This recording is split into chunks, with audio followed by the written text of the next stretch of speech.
Bem-vindos a mais um quadro de saúde mental no programa Maria Bonita aqui na TV Poços. Eu sou Thaís Muniz, psicóloga, e hoje vamos conversar sobre um tema muito interessante e muito comum e está em alta, que é tratamento para obesidade e emagrecimento. E quem aceitou o nosso convite para estar aqui hoje conversando sobre esse assunto é a Geisa, nutricionista. Geisa, obrigada por aceitar o nosso convite, bem-vinda. Eu que agradeço. Então vamos tratar um pouquinho sobre obesidade, né? Um assunto tão em alta, justamente porque a gente tem aí em torno de 50% da população mundial acima do peso, então não só obeso, mas com sobrepeso também, né? E hoje nós temos comprovadamente que a obesidade e o sobrepeso, ela não é uma doença de um só fator, ela é uma doença multifatorial. E a partir do momento que a gente trata todos os fatores relacionados a essa obesidade ou a esse excesso de peso, a gente tem um resultado melhor do paciente. Então, não adianta só eu tratar a obesidade, eu perder peso e daqui a um tempo esse peso retornar ao paciente. A gente tem que eliminar o peso. Então, quando tratamos todos os fatores, fica bem mais fácil. Falando assim é super fácil, né? Mas na prática, como que tem sido? Na prática é difícil porque a mídia, ela coloca as estratégias nutricionais que nós usamos como se fossem mágicas e como se fossem coisas fáceis. Então, o que a gente tem de estratégias nutricionais hoje em dia muito aceitas por grande parte da população? É uma dieta low carb, é uma dieta cetogênica, uma dieta paleolítica, é uma dieta sem glúten. Então, quanto mais o jejum intermitente, quanto mais o paciente sente que ele está passando por uma restrição, mais ele sente que ele vai ter o resultado. Só que esse resultado não é duradouro. Então, quando a gente pensa numa low carb para um paciente, a gente tem que ter em vista que ele não vai ficar sem comer o carboidrato. Uma low carb, por exemplo, normal, ela cabe dentro de uma low carb normal 5 pães franceses. Então não é zero carboidrato, né? É uma estratégia que a gente utiliza em consultório. Só que utilizar essas estratégias, não adianta eu pegar o paciente e utilizar a estratégia e pronto. Eu tenho que ver como é a vida daquele paciente e individualizar as estratégias que nós temos para esse paciente. Uma pessoa, por exemplo, que tem um estilo de vida totalmente corrido, não tem como eu fazer uma low carb muito restritiva para ela. Porque nos momentos que ela vai ter de refeição, ela vai precisar do carboidrato, porque a gente precisa do carboidrato. Então é uma questão de individualização da dieta e individualização do paciente. É muito o que você faz no consultório, né? A questão da gente ouvir o que o paciente está falando. Então, se você ouve o problema do seu paciente, ouve humanamente, você consegue fazer com que ele emagreça e com que ele mantenha esse peso perdido por um longo período de tempo. Então o carboidrato não é o vilão? O carboidrato nunca foi o vilão. Porque assim, o nosso cérebro, por exemplo, ele só funciona à base de glicose, que é o carboidrato. Quando nós fazemos restrições muito severas, o que o nosso metabolismo, o que o nosso corpo faz? Ele vai lá, pega a nossa massa magra, que é a proteína, joga numa via metabólica, tira ali o NH3, faz essa proteína virar uma cadeia de glicose para o nosso cérebro poder usar. Então, acaba sendo um dispêndio muito grande de energia e de substrato, sendo que a gente pode consumir esse carboidrato. Hoje, o carboidrato é o vilão. A gordura já foi a vilã e nós temos várias dietas, né, low carb, high fat, né? Muita gente adora, nossa, vou consumir horrores de gordura. Só que essas estratégias, elas não se mantêm por longo período de tempo. Tanto que no consultório, muitas vezes, chegam pacientes para mim que falam assim, não, mas eu não consigo manter a dieta. Então, você não está fazendo uma reeducação alimentar, você não está mudando o seu estilo de vida. Você está fazendo ali uma coisa pontual e aí você pensa assim, daqui 3 meses eu volto a comer normal. E não existe voltar ao normal quando a gente pensa em perda de peso. É um estilo de vida que tem que ser mudado. Então é toda uma mudança de hábitos. E de cabeça.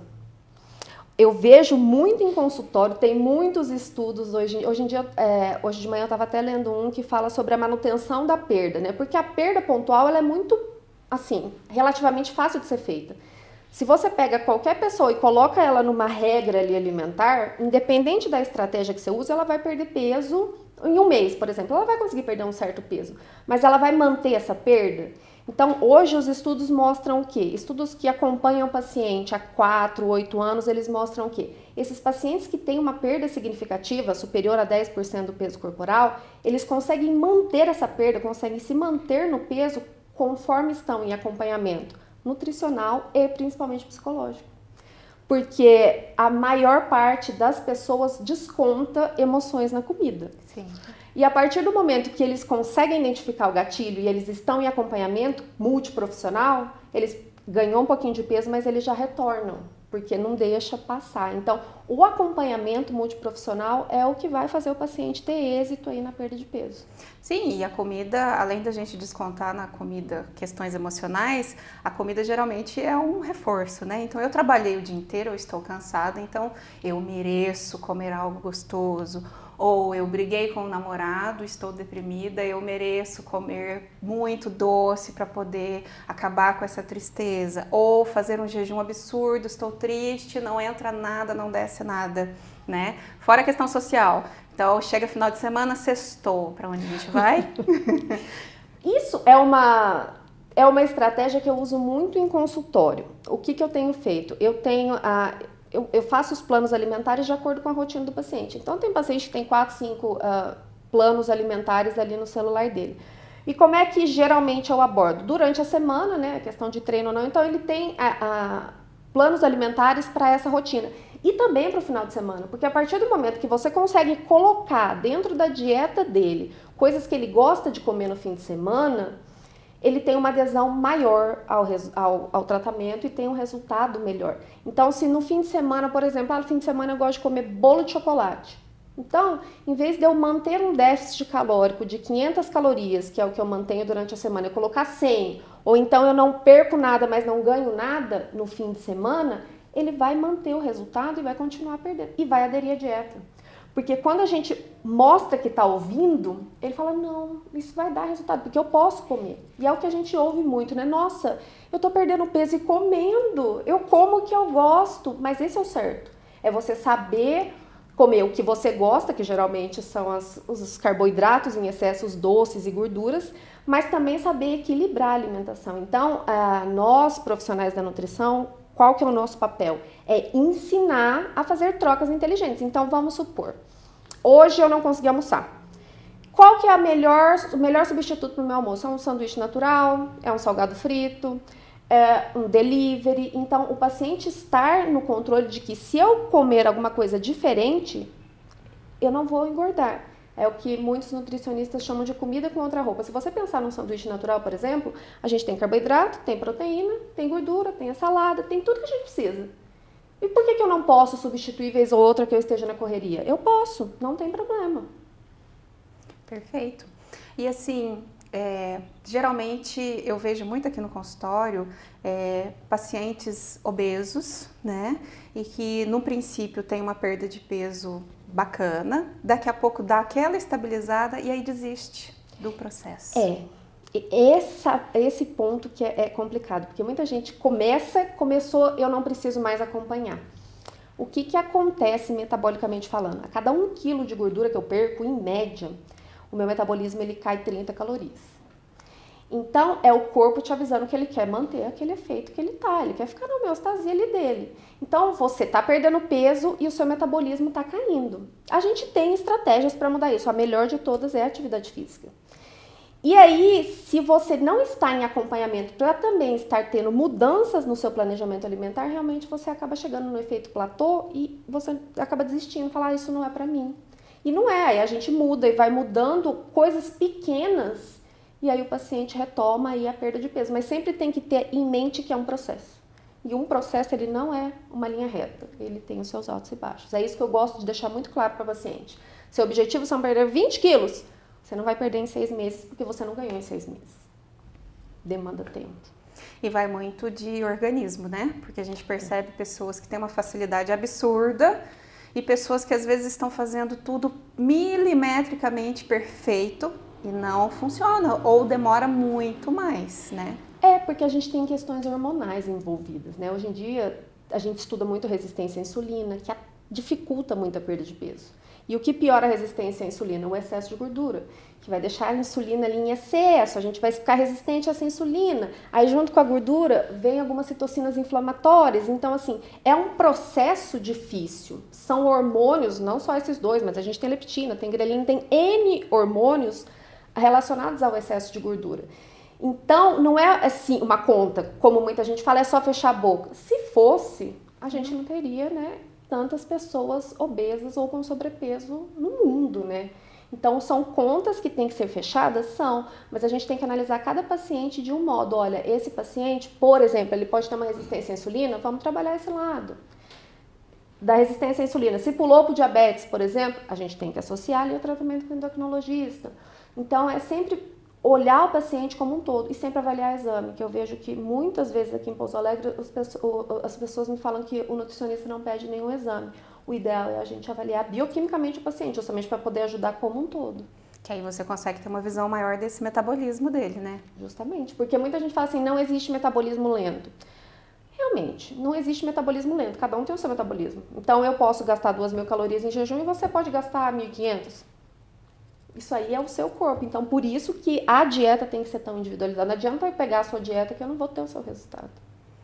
Por isso que ela é individualizada, né? Em tudo, né? Em horários, no que gosta, no que não gosta. E até nos doces, dá pra colocar um doce? Dá, sempre dá. Essa coisa de que não pode, gente, isso não existe. Isso não existe. É comida, pelo amor de Deus. Gente, eu vou fazer Vou contar um caso aqui pra vocês. Ela é a minha nutricionista, viu? Estou me dedurando. E eu, quando faço alimentações mais calóricas, eu posto na internet e marco ela. E aí vocês acham que ela vai ficar brava? Não, ela bate palma, ela dá parabéns, não é? Mas gente, eu acho assim, para uma reeducação alimentar, para uma mudança de qualidade de vida, primeiro que é um passo assim, que você tem que sair da sua zona de conforto. Então é muito difícil. E aí eu fiz minha semana tranquila, correria, trabalho, filho, casa, enfim. Aí você chega no fim de semana e pensa assim, nossa, eu vou tomar um vinho. Não posso, tô de dieta. Gente, pelo amor de Deus. Se você não tem nenhum problema hepático, você pode, sem nenhum problema. E isso vai te ajudar a segunda-feira retomar. Ou essa refeição eu dei uma exagerada, mas na próxima eu dou uma controlada. Por quê? Porque quando a gente tá nesse processo também, a gente sente quando exagerou e fala assim, nossa, mas parece que não cabe como cabia antes, não cabe tanto alimento, não cabe tanta gordura, eu sinto mal-estar. Então, você vai conhecendo o seu corpo e você vai dosando as suas quantidades. E realmente tem que ter, muita gente chama de dia do lixo, eu acho meio que absurdo, porque é comida, então é dia do luxo realmente. É o dia que você se sente assim, nossa, hoje eu vou tomar um vinho, eu vou comer uma porção, eu vou sair com meu filho, eu vou comer um bolo, eu vou pedir um doce, enfim, eu vou viver. Até porque a vida não vai parar para você fazer dieta, né? Os eventos sociais não vão deixar de acontecer. Eu sou totalmente contra, isso é a conduta de cada profissional. Ah, eu vou ao restaurante, mas eu vou levar a minha marmitinha. Então não vai. Porque primeiro que você deixa de aproveitar o momento, porque tá todo mundo pedindo e comendo alguma coisa que gosta, aí você vira e fala assim, eu não posso porque eu estou de dieta. Tá, se você não pode, então não vai, fica em casa, porque você pode. Tem como a gente comer socialmente e manter a dieta que você queira manter. Você não precisa estar pesando seus alimentos o tempo inteiro. Eu tenho muito paciente que gosta da balancinha, eu acho lindo, perfeito. Eu usei um tempo, eu não dou conta. Eu vou na medida medida caseira e funciona tão bem quanto. É tudo uma questão da cabeça. Quando a gente muda a cabeça, as coisas vão se encaixando ali. Por isso que eu falo, é um tratamento que, no mínimo, precisa do nutricionista e do psicólogo para ter resultado. E é pra vida, né? Não é uma coisa imediatista. Não é para hoje, eu não vou perder 10 quilos no mês, mas eu consigo manter essa perda por um longo período de tempo. Posso ganhar um pouco? Posso. Com a idade, as mulheres tendem a ganhar um pouco de peso justamente porque entra na fase da menopausa. Isso é normal. Tem como diminuir esse ganho? Tem também. Tudo ajustado, mas tudo para fases da vida. Então tem como a gente ajustar tudo. Basta o paciente buscar o nutricionista, o profissional que vai te tratar como um indivíduo único. E que não vai pegar a dieta ali da gaveta e te entregar. Perfeito. Nós vamos fazer um breve intervalo e logo voltamos com mais Geisa Nutricionista e Obesidade. Obrigada. Há mais de 4 anos no mercado, nós conseguimos lançar nossa marca de cosméticos. Pois é, pessoal, isso aí não é para qualquer um não, viu? Nós conseguimos juntar, através de técnica com muito conhecimento, uma marca que tem qualidade de grandes marcas e com preço de supermercado. Pois é, eu quero que vocês conheçam toda a nossa linha de produtos, que hoje é o nosso carro-chefe do Maria Bonita. E se você quiser ser meu representante comercial, segue aí na bio e vem ser parceiro da Maria Bonita.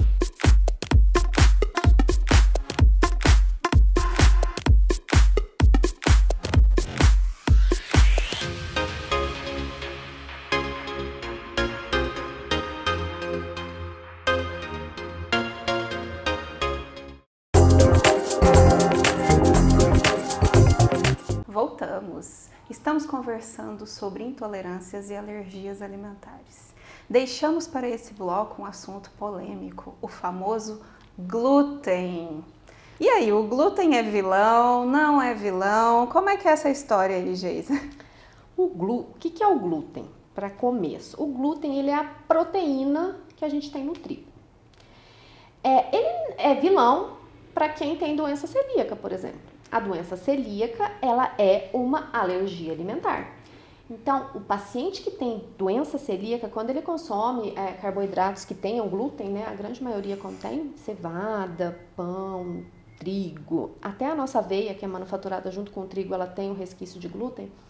Esse paciente que tem doença celíaca e ele consome, o que acontece? A gente tem uma inflamação no intestino que vai acarretar no achatamento ali das vilosidades do intestino. Então, o paciente começa a absorver menores quantidades de micronutrientes, né? Esse é o grande problema do glúten pro celíaco. Então, o paciente que fecha o diagnóstico de doença celíaca, realmente a gente tem que tirar o glúten. E por se tratar de uma alergia, tem vários graus. Então, pode ser que o paciente use um sabonete, por exemplo, à base de aveia e não tenha nenhuma urticária nas mãos. Agora, pode ter paciente que vá a um restaurante e ali na mesa onde alguém comeu um pão, a hora que ele põe a mão, ela já empipoca toda. Então, por ser alergia, a gente tem vários graus. Agora, pensando no glúten, que muita gente fala que tem intolerância ao glúten. Cientificamente, isso não existe comprovação. Muita gente fala que sente estufado quando consome glúten, que sente mal-estar, enfim. A gente não tem essa comprovação científica de que exista uma intolerância ao glúten. A gente tem a doença celíaca, que é a alergia, e a gente também tem a alergia ao trigo. É o que a gente tem comprovado. Agora, quando chega pra gente no consultório o paciente falando que sente melhor ao tirar o glúten, o que a gente faz? Mantém essa conduta e reintroduz aos poucos. E muita gente acha vantajoso a questão de tirar o glúten porque dizem ser mais saudável, mas aí fala assim, não, justamente pela falta do conhecimento. Eu tirei totalmente o glúten. Então, o macarrão eu só como integral. E aí é uma confusão de coisas, né? Porque o integral, ele tem mais fibra e tem glúten, porque ele é do trigo. Então, a mídia com toda essa questão do tirar o glúten, que o glúten é inflamatório, que o glúten vai acarretar em problemas intestinais, que o glúten vai inchar, as pessoas acabam absorvendo isso e achando que estão fazendo melhores escolhas. E acaba não sendo verdade, né? Então ele não é o vilão. Nunca será. A gente não tem um alimento vilão, né? Eu vejo muita gente falando assim, não, eu vou tirar totalmente o glúten. De manhã, então, eu deixo de comer o meu pão francês, que eu adoro, e vou comer uma tapioca. E aí você tá. É uma opção, mas se você for pensar no pão, ele tem o glúten? Tem, mas ele também tem a parte de carboidrato, ele tem proteína, ele tem a fibra. Se você pensar na tapioca, por exemplo, ela só tem carboidrato e zero. Aí que vem a questão do nutricionista, né? Eu vou tirar o glúten, eu sou um paciente diabético e de manhã eu tô consumindo uma tapioca com café. Péssimo. Você tá só no carboidrato, você tá mandando sua insulina lá pra cima, você está piorando a sua diabetes e você tá achando que tá fazendo bem porque tá tirando o glúten. Então não é. Se você não tem doença celíaca, não tem por que tirar o glúten. A doença celíaca, né? Puxando para a doença celíaca. Como é que seria esse diagnóstico, né? Olha, nós temos exames de sangue que nós fazemos, né? Para avaliar a antigliadina. Então a gente vai ver se no exame de sangue deu positivo ou deu negativo. Deu positivo, a gente tem intolerância.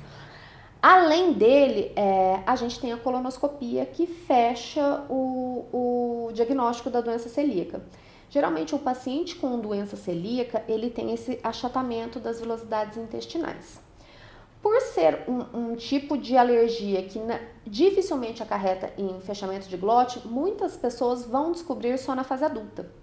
Geralmente a alergia a gente descobre nas crianças, mas o paciente que tem a doença celíaca, ele vê que ele tem uma certa alergia, que ele não dá muita atenção, ele vê que às vezes ele come alguma coisa, tem uma certa diarreia, mas também não dá muita atenção. Então, quando vai descobrir, a gente já tem essa inflamação no intestino com o achatamento das velocidades. Ali a gente fechou o diagnóstico de doença celíaca. E o sintoma mais comum seria a diarreia? O sintoma mais comum é a diarreia e a sensação de gases, que fica ali. Muitos pacientes chamam de barriga estufada, né? Que até ao sentar incomoda. Então, é a diarreia e esse estufamento. Eu já vi relatos de pacientes que teve uma divergência de diagnóstico da doença celíaca e a doença de Crohn. Aí é complicado. Doença de Crohn é uma doença autoimune, já é diferente. A doença celíaca é uma alergia alimentar. Na doença de Crohn, geralmente, pensando em exames laboratoriais, a gente tem o PCR alterado. Então, a gente mostra ali a inflamação que está acontecendo em algum local. Fora isso, a gente tem a diarreia, tem. Qual que é a maior diferença nas duas diarreias? A diarreia do paciente celíaco ela é mais osmótica, então é aquela diarreia bem, a consistência das fezes bem amolecidas.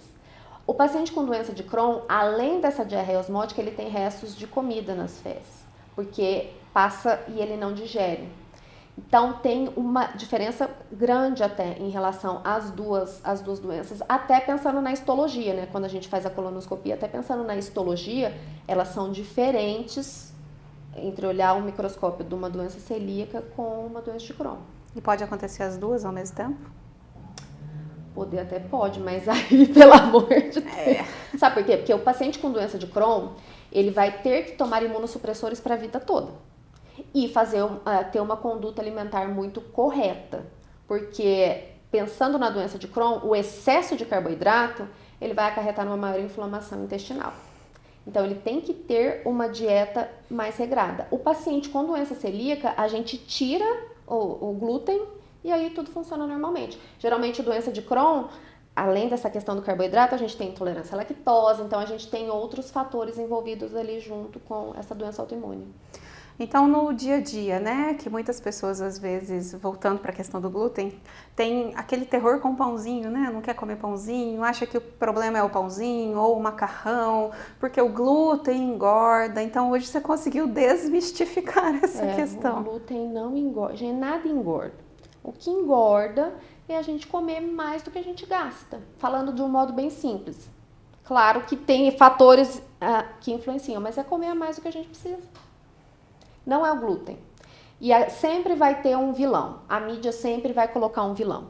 Ou é o glúten, ou é a lactose, ou é o ovo, ou é o abacate, ou é a manteiga, a margarina. Não caiam nessa. Verdade, teve a fase do ovo, eu lembro. Não podia comer ovo. Agora deve, né? Pois é, agora deve. Realmente. E tem mais algum outro tipo de alergia ou intolerância que é recorrente no consultório, além das famosas que a gente já conversou, que é o leite e o glúten? Em consultório, geralmente são mais essas. Aos corantes é uma coisa que a gente pega, mas é mais complicado. A proteína do leite também, que a gente já comentou, que eu me recorde, a maior parte hoje tem sido a lactose. E a celíaca tem cura? Não. E quem tem alergia à proteína do leite, tem cura? Depende. Aí tem que fazer algumas intervenções imunológicas, né? Hoje a gente tem os imunologistas pediátricos que eles trabalham muito com a questão ali de modular o nosso sistema imunológico realmente. Então, colocar o patógeno ali na criança, tudo em ambiente controlado e ver como é que vai ser essa reação, mas aí é lá com o imunologista.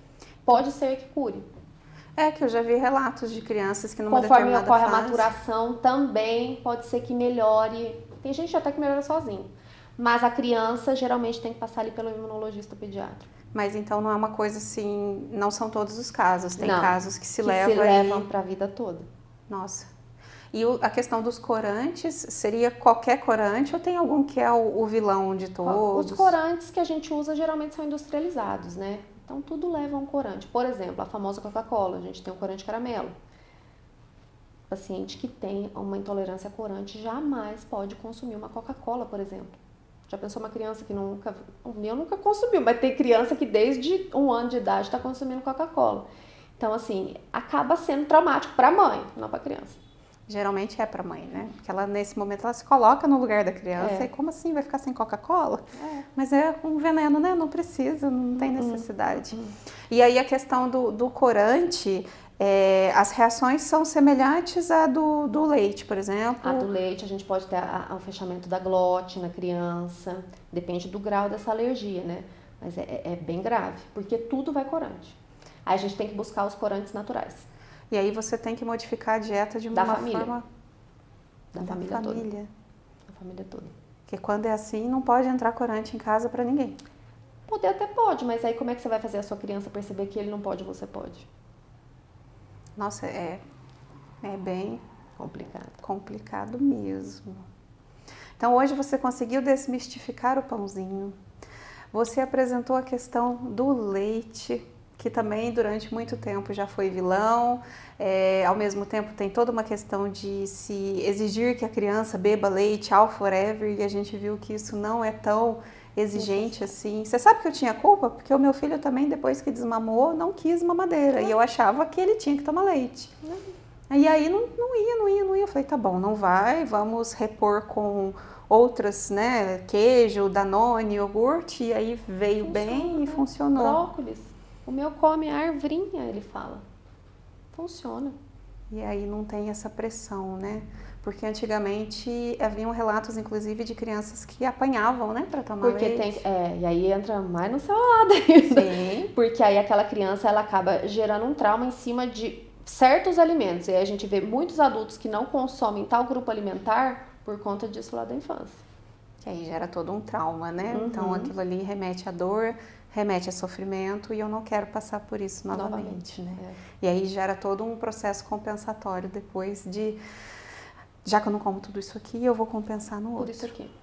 Tem pacientes até que contam, né? Já que eu não vou comer isso aqui em termos calóricos, eu vou descontar nesse aqui um pouquinho mais. E acaba ficando uma alimentação pobre, né? Que eu deixo de consumir muito. Geralmente isso acontece com verduras e legumes, né? Que a mãe quer obrigar a criança. E aí o paciente chega adulto falando não come de jeito nenhum. E aí você vai descobrir a questão da criança. Tem muita coisa pra gente investigar e trabalhar aí, né, gente? Bom, eu agradeço a sua participação em 2 programas aqui com a gente. Muito obrigada, foi muito boa essa parceria. Se apresente para o nosso público, fale um pouco de você, passe suas redes sociais, seus contatos. Eu que agradeço o convite. Bom, eu sou nutricionista formada aí há 15 anos, um pouquinho mais. Mestre em Ciências da Saúde, hoje em dia eu atendo aqui em Pouso Alegre, na clínica Nutrir Estética. Minhas redes sociais pelo Instagram é Geisa Nutri, super fácil de achar, porque Geisa tem pouco, né? E lá dentro das minhas redes sociais, vocês acham WhatsApp, vocês acham e-mail, vocês acham tudo ali para estar me encontrando. Quem tiver dúvida pode mandar lá no Instagram, por direct, por mensagem, que eu estou à disposição para esclarecer. Muito obrigada. Eu que agradeço. E eu, Thaís Muniz, sou psicóloga, neuropsicóloga, consteladora familiar, atendo aqui em Pouso Alegre, online também. Vocês me encontram nas redes sociais, Instagram e Facebook, @Thaís Muniz Psicóloga. Me encontram também no YouTube. Telefone para contato 35 98886 8166. Muito obrigada, pessoal. Até o próximo programa.